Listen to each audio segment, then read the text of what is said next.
guys! Hi, sisters! Hey, what's up you guys? It's Charlie and welcome back to my YouTube channel. So you're dealing with an addicted generation. This is a big time bomb ticking. These kids who commit suicide, you go look at their Instagrams, you would have no clue. Mr. Zuckerberg, would you be comfortable sharing with us the name of the hotel you stayed in last night?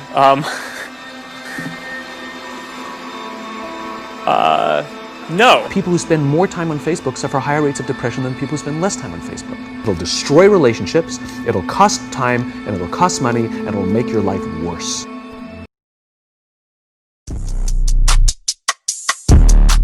We are all vulnerable to social approval.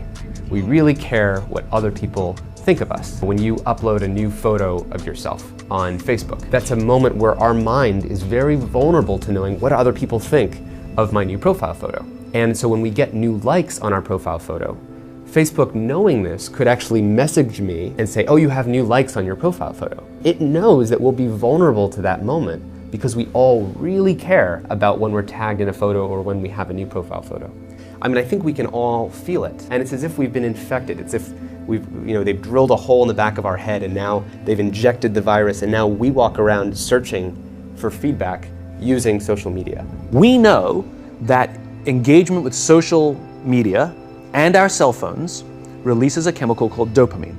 Dopamine is the exact same chemical that makes us feel good when we smoke, when we drink, and when we gamble.